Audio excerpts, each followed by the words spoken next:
सेवा कर नहीं पा रहे, ठाकुर जी को दे नहीं पा रहे। तब किशोरी जी के मन में आया कि हे सुदेवी जी, इधर देखो, सब लोग इधर देखो, यहां देखो, ऐसी बात चल रही है, फिर रसगुल्ला दे रहे हैं लेकिन सबन को ध्यान पापड़ पे ही है। यहां देखो, कथा सुनो। क्या बता रहा था मैं? हाँ, तो किशोरी जी ने जब देखा कि सुदेवी जी ये हमेशा शीतकाल के समय पर विरह में चली जाती हैं, इनको मूर्छा आने लग जाती है, क्यों? सेवा ही नहीं है, पुष्प की सेवा है और वो अब शीतकाल में पुष्प धरा नहीं सकते। तो फिर किशोरी जी कहती हैं इनको दूसरी कोई सेवा दी जाए। क्या सेवा दें जिससे इनकी शीतकाल में भी सेवा हुआ करे? तो सुदेवी जी की एक सेवा है, सुख और सारी। ये ब्रज की लीला में आता है कि सुख यानी कि तोता और सारी यानी कि तोता का ही सखी स्वरूप। सुख और सारी, इनको पढ़ाने की सेवा श्री सुदेवी जी की है कि इनको सिखाओ और क्या करना है, इनका काम क्या है। जैसे ठाकुर जी वृंदावन में, किशोरी जी बरसाने में, तो किशोरी जी बरसाने में इस वक्त क्या कर रही हैं, वो सुख जाकर के देखेगा और वृंदावन जाके ठाकुर जी को सुनाएगा। नव निकुंज में ऐसी नथनी पहनी है, ऐसे कुंडल पहने, ऐसी पोशाक पहन करके किशोरी जी बैठी हैं, मंदम हवा चल रही है, किशोरी जी के केश लहरा रहे हैं। और यहाँ किशोरी जी को जब ठाकुर जी की याद आती तो वो सारी को भेजती हैं, जाके देख के आओ वृंदावन में ठाकुर जी क्या कर रहे हैं। तो फिर सारी वृंदावन आकर के ठाकुर जी का स्वरूप देखती है और उन स्वरूप को आकर के फिर किशोरी जी को वर्णन करती, सुनाती है। ये सुख सारी की सेवा और इन दोनों को निपुणता प्रदान करने की आज्ञा सुदेवी की है।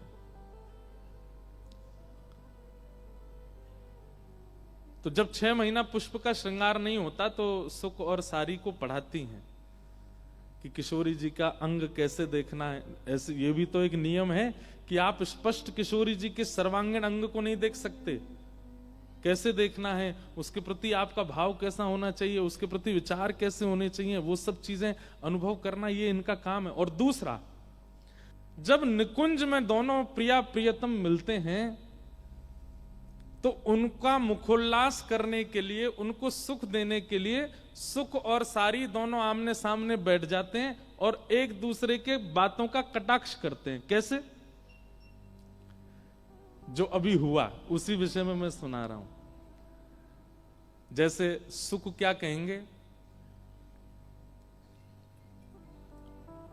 हमारे श्री कृष्ण तो अंगूर जैसे हैं। तो सारी कहेंगी अंगूर जैसे मतलब ठाकुर जी और किशोरी जी बैठ के सुन रहे हैं और सुख और सारी आपस में संवाद करते हैं। तो सुख कहते हैं हमारे ठाकुर जी तो अंगूर जैसे हैं। तो सारी कहती अंगूर जैसे मतलब, बोले बाहर से भी कोमल, पालो तो भीतर भी रस है, ना गुठली है ना छिलका, पूरे पूरे ग्रहण करवे योग्य हैं, कछु छोड़वे लायक है ना हमारे ठाकुर जी में। हमारे यहां एक रसिया गाया जाता है, खातिर कर ले नई गुजरिया रसिया ठाड़ो तेरे द्वार। खातिर कर ले नई गुजरिया रसिया ठाड़ो तेरे द्वार, रसिया ठाड़ो तेरे द्वार। समझ में आ रही है? हाँ या ना कछु तो बोलो। आ रही? पीछे वाले ने समझ में आवे, आगे वाले तो ऐसे ही नहीं समझ। खातिर कर ले, खातिर मतलब अरे जैसे घर में मेहमान आता है तो उसको माला पहनाते हैं, उसको ठंडा पानी पिलाते हैं, उसको शरबत देते हैं, चाय नाश्ता कराते हैं, ये खातिर करना होता है। तो हमारे ब्रज में गाते हैं, खातिर कर ले नई गुजरिया रसिया ठाड़ो तेरे द्वार। खातिर कर ले नई गुजरिया रसिया ठाड़ो तेरे द्वार। ये रसिया तेरे नित नहीं आवे, ये रसिया तेरे नित नहीं आवे। प्रेम होए तब दर्शन पावे, दर्शन पावे, अधरामृत को भोग लगावे, अधरामृत को भोग लगावे, कर मेहमानी अब मत चूके, समय न बारंबार। हाँ, कर मेहमानी अब मत चूके, समय न बारंबार। देखो, है तो रसिया लेकिन सिद्धांत की बात है। ये रसिया तेरे नित नहीं आवे। ठाकुर जी नित नहीं आते हैं। रे रसिया तेरे नित नहीं आवे। जब किसी के चित्त में बहुत प्रेम उमड़ता है, प्रेम होए तब दर्शन पावे, तभी इनके दर्शन होते हैं। कर मेहमानी अब मत चूके, समय न बारंबार। ये बात आप लोगों के लिए भी है। गांधी धाम में रोज कथा नहीं होती, और कथाएं तो होती होंगी, लेकिन वृंदावन रस की चर्चा रोज नहीं होती। प्रेम होता है तभी ये प्रकट होती है। तो भैया सुन लो, समझ लो, ध्यान पूर्वक इसको धारण कर लो। समय ना बारंबार, बार बार नहीं मिलेगा।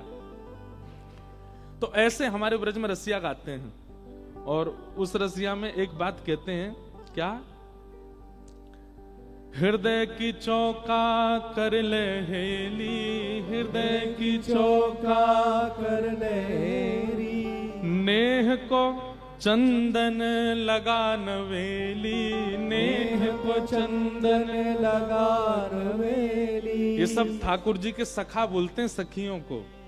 दीक्षा ले और बन जा चेरी, दीक्षा ले और बन जाए चेरी।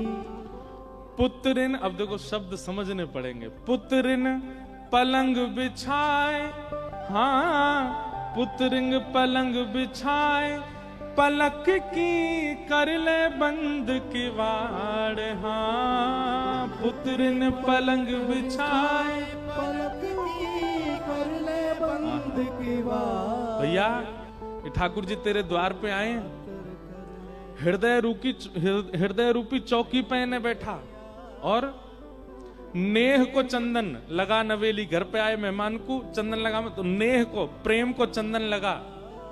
दीक्षा ले और बन जा चेरी, मतलब इन पे समर्पित है जा।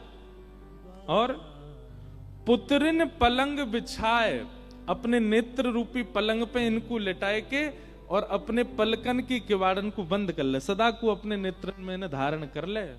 खातिर कर ले नई गुजरिया रसिया, ठाड़ो तेरे। तो सुख और सारी का संवाद मुझे पूरा तो याद नहीं है, लेकिन जितना याद है मैं सुनाऊं।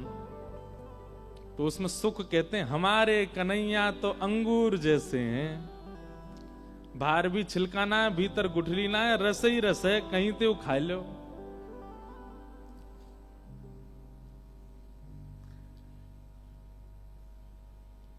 बैठ जाओ भैया, जहां जा कुछ जगह मिले वहीं बैठ जाओ। इतने में अब सारी क्या बोलती हैं? अब सुख ने जो बात कही है, सारी को वो काटनी है। तो सारी कहती हैं, बोले देखो एक बात तो सुख तुम्हारी मानेंगे। बोले कहा, लाला तुम्हारो रस्ते भरो भयो, ये बात तो हम मानेंगे, पर जे अंगूर ना है। बोले तो फिर? बोले जी गन्ना है, गन्ना। कौन? गन्ना। और गन्ना को स्वरूप का होवे? सुन लो भैया, ने कहा जोड़ू तुम्हारे, सुन लियो ने कथा। सुख ने कही हमारे लाला अंगूर हैं, तो सारी कह रही हैं अंगूर नहीं है, है तो रसयुक्त, पर ये गन्ना है। तो सुख बोले गन्ना कैसे? बोले रस तो इनमें है, लेकिन जब तक इनको मीड़ो नहीं जाएगा तब तक निकरे ना है।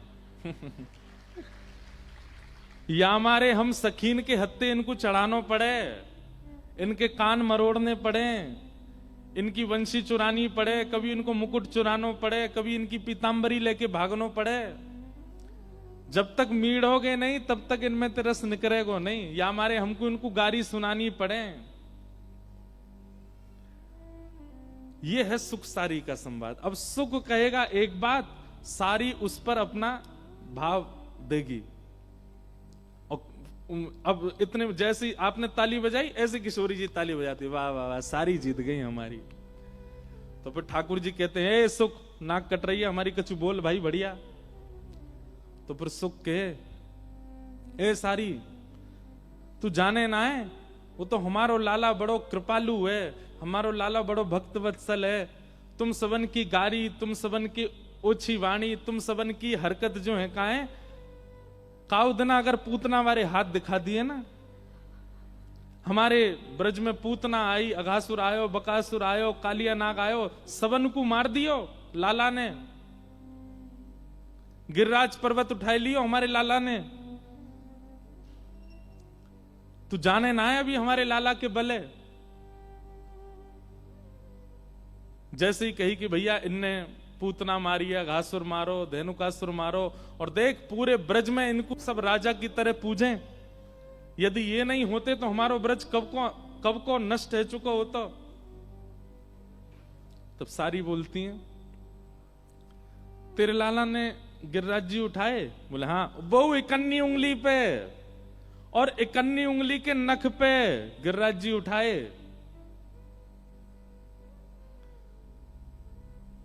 तब सारी कहें, इतनो बड़ो 21 किलोमीटर को पर्वत उठा लियो अपने बाम हस्त की कन्नी उंगली के नख पे, जय हो।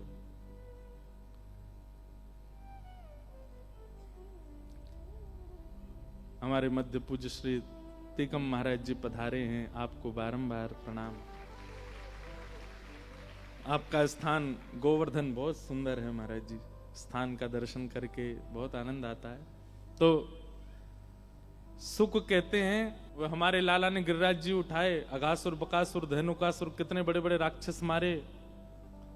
हमारो लाला नहीं होता तो ब्रजमंडल डूब गए होतो, हमारो लाला नहीं होता तो राक्षसन की चपेट में आके तुम सबरे मर गए होते। और तुम हमारे लाला की ऐसी बात कर रही हो कि गन्ना की तरह मीड़ना पड़े तभी रस निकले। अब किशोरी जी आदि तो ताली बजाती नहीं, सुख जो है वो आपस में ताली बजाते, हाँ बात तो बढ़िया है भैया, सही बात है, लाला नहीं होता तो कैसे ब्रज को रक्षा होती।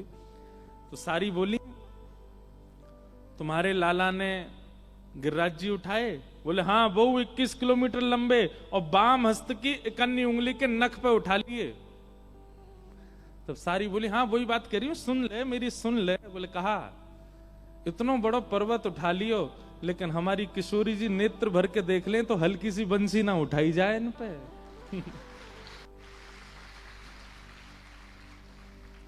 वो भाव कहते हैं ना, जब देखी वृषभानुजा हिय विच उठी हूक, वंशी रह गई हाथ में फिर न लागी फूंक। सारी बोली, अरे भैया वो एक इकन्नी उंगली पर उठा लियो, लेकिन यहां दो दो हाथ लगाने पड़े तब वो बंसी उठे ना है। एक सारी बोली, अरे सुनो, बंसी उठा तो लेवे, लेकिन गिरिराज जी तो सीधो खड़े होकर उठा ले, लेकिन वह बंसी को उठावे में टेढ़ो मेढ़ो है जाए, त्रिभंगी है जाए पूरो। किशोरी जी फिर ताली बजाती हैं। ठाकुर जी को प्रसन्नता तो होती लगे, ए सुख तू नाक कटवा रहो हमारी, कछु तो बोल बढ़िया। ये सुख और सारी को पढ़ाना और इनको लीला में रस संवर्धन करने की सेवा किनकी है? सुदेवी जी की। किशोरी जी की अष्ट सखियों में एक सखी श्री सुदेवी जी। किशोरी जी को बहुत सुख मिलता है इनके इस भाव से।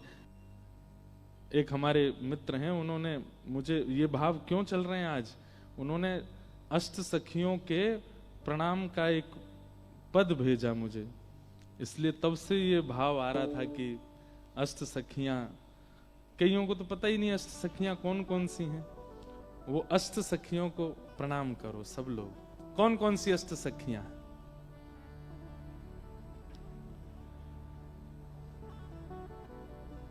जय जय जय प्रिया अष्ट सहेली, जय जय जय प्रिया अष्ट सहेली, जय जय जय प्रिया अष्ट सहेली जय जय जय प्रिया अष्ट सहेली श्री ललिता जू विशाखा चित्रा श्री ललिता जू